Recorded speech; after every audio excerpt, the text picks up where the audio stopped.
Hello everyone welcome back to my channel moms club. இன்னைக்கு ஒரு சூப்பரான ஒரு ரெசிபி ஒன்று கொண்டு வந்திருக்கேன். எல்லா சண்டேவும் வந்து பார்த்தீங்கன்னா நான்வெஜ் செஞ்சு செஞ்சு போர் அடிச்சிருக்கும்.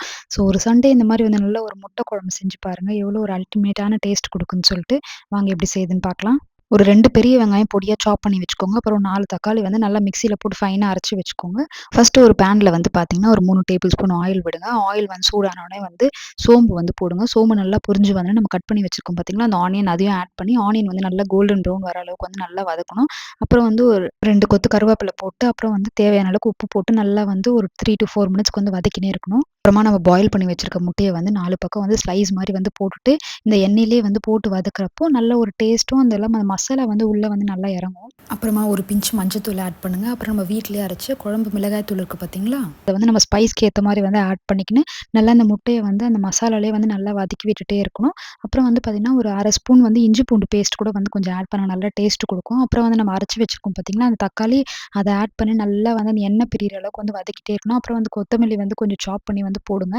தண்ணியெல்லாம் எதுவும் ஆட் பண்ண தேவையில்ல. ஏன்னா தக்காளி வந்து நல்லா வதங்குற வரைக்கும் வெயிட் பாருங்க, நல்லா தக்காளி எல்லாம் வந்து வதங்கி நல்ல ஒரு திக் கன்சிஸ்டன்சி வந்து வந்துருச்சு. இந்த நேரத்தில வந்து கொஞ்சம் வந்து பெப்பர் தூள் வந்து கொஞ்சம் ஆட் பண்ணுங்க. ஏன்னா நல்ல ஒரு டேஸ்ட் குடுக்கும். அப்புறமா ஒரு 1/2 ஸ்பூன் வந்து தனியா தூளு, அப்புறம் வந்து பார்த்தீங்கன்னா, ஒரு 1/2 ஸ்பூன் வந்து பார்த்தீங்கன்னா, கரம் மசாலா ஆட் பண்றப்போ நல்ல ஒரு டேஸ்ட் குடுக்கும். இது ரைஸ்க்கும் சரி, சப்பாத்தி அண்ட் தோசைக்கெல்லாம் கூட வந்து நல்ல சூப்பரா இருக்கும். டேஸ்ட் வந்து பார்த்தீங்கன்னா, நீங்களே பாருங்க அந்த முட்டையில வந்து அந்த குழம்போட அந்த கன்சிஸ்டன்சி எல்லாம் வந்து எவ்வளோ நல்லா இறங்கியிருக்கு பாருங்க. அப்புறம் வந்து பார்த்தீங்கன்னா, ஒரு கிளாஸ் வந்து பார்த்தீங்கன்னா, தேங்காய் பால் வந்து தேங்காய் வந்து நல்லா அரைச்சுட்டு, அந்த பால மட்டும் எடுத்துருக்கேன். நான் எப்பவுமே தேங்காய் வந்து ஆட் பண்ண மாட்டேன் டைரக்ட்டா. தேங்காய் பால் தான் வந்து ஆட் பண்ணுவேன். அத வந்து லாஸ்ட்டா கொஞ்சம் ஆட் பண்ணுங்க. இது நல்லா கொதிச்சு வரப்போ நல்ல ஒரு கிரீமியான ஒரு பேஸ்ட் கன்சிஸ்டன்சிக்கு வந்து நல்ல ஒரு டேஸ்ட் குடுக்கும். தேங்காய் பால் ஆட் பண்ணதுக்கப்புறம் ஒரு 5 மினிட்ஸ் கொதிக்க விட்டா போதும். ரொம்ப நேரம் கூட கொதிக்க வைக்கணும்னு அவசியம் இல்ல.